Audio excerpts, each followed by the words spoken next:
三日天下、この言葉、誰もが知っていますよね。しかし、あれは真っ赤な嘘です。本能寺の変から死ぬまで、光秀には実に11日間もあった。信長を討った男が、なぜわずか264時間で全てを失ったのか。その答えは彼がたどった3つの塞がれた道にありました。全ての始まりは天正10年6月2日未明。主君、織田信長を本能寺で討った明智光秀。彼は一瞬にして天下に最も近い男となりました。しかしその知らせは驚くべき速さで西国へ伝わります。備中高松城、今の岡山県で毛利と対峙していた羽柴秀吉。彼は信長死すの一報を受けるやすぐさま毛利と和睦。そして歴史上最も有名な強行軍中国大返しを開始します。岡山から京都、山崎までその距離およそ200キロ。これをわずか10日で踏破した。常識では考えられないスピードです。光秀が味方を集め、新しい体制を固める時間はこの瞬間から刻一刻と失われていきました。そして運命の6月13日、両軍は山崎の地で激突。光秀の天下はわずか11日で終わりを告げようとしていました。から1時35分。しかし戦いに敗れることと死ぬことはイコールではありません。彼にはまだ逃げる時間も逃げる場所もあったはず。なのになぜ彼は死んだのか。最初の逃走ルートにその絶望の始まりが隠されています。山崎の戦いは秀吉軍の圧勝でした。兵力で劣る光秀軍は総崩れとなり、光秀自身も敗走を余儀なくされます。彼の最初の目的地、それがルート1、鍾龍寺城です。この城は今の京都府長岡京市にありました。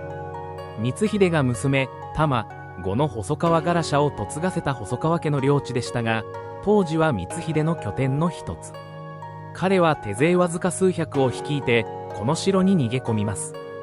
城の中で光秀は何を思ったでしょうか。最後の軍議が開かれたと言われています。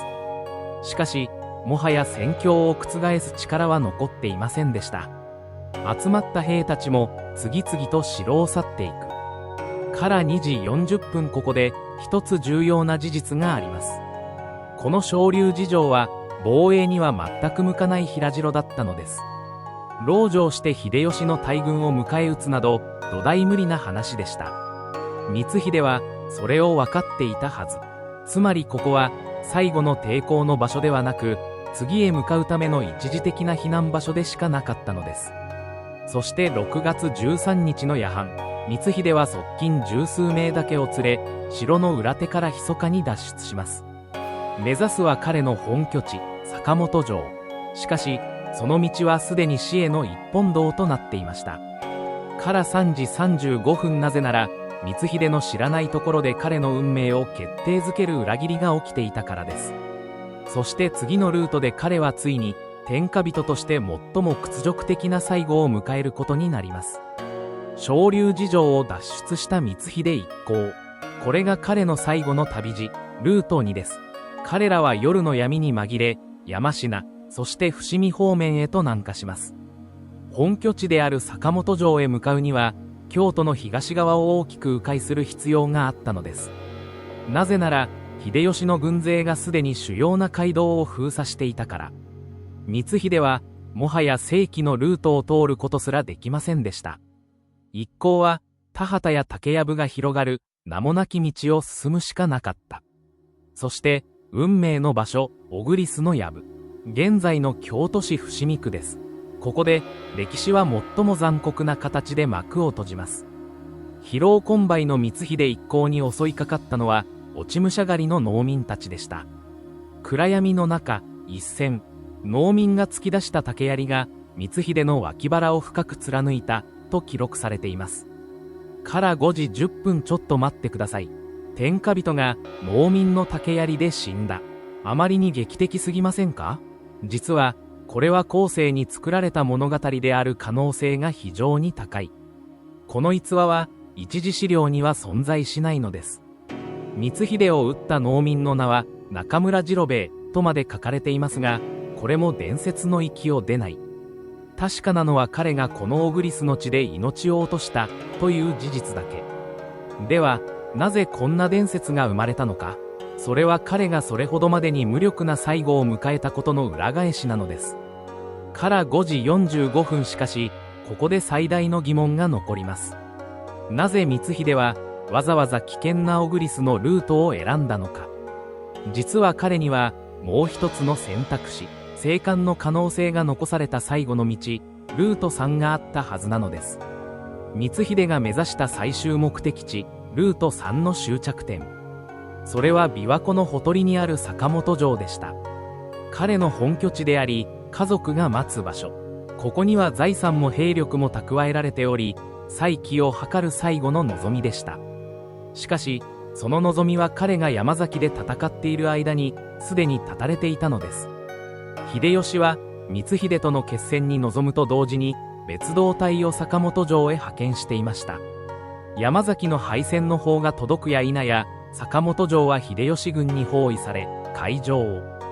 光秀が小栗の竹やぶをさまよっている頃には彼の帰るべき場所は、もうどこにも存在しなかった。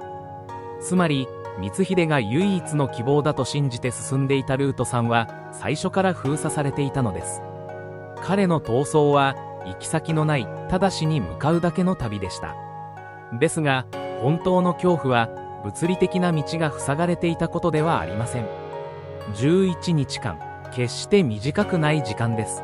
なぜ光秀は、この間に味方を集め、秀吉に対抗する体制を築けなかったのか。その答えは、たった一つの裏切りに集約されます。細川藤孝の裏切りです。藤孝は、光秀の盟友であり、娘、玉の舅。光秀が最も頼りにしていた人物でした。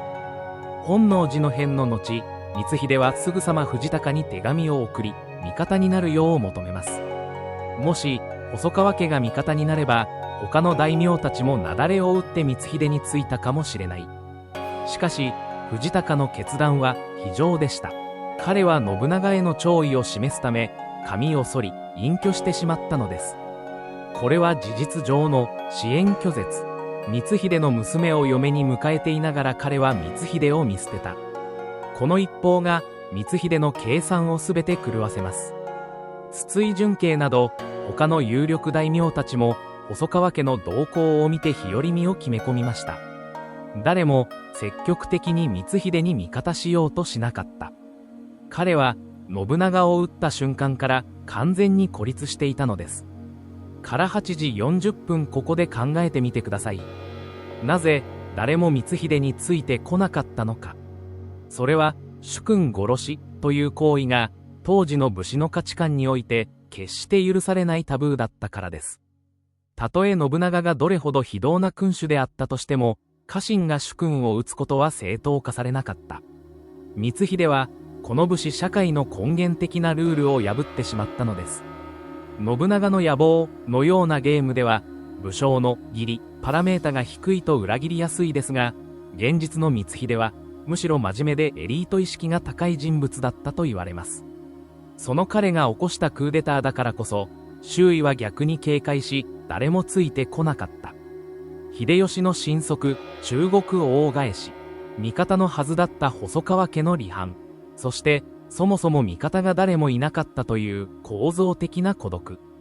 この3つが光秀をわずか11日で破滅へと追いやったのです。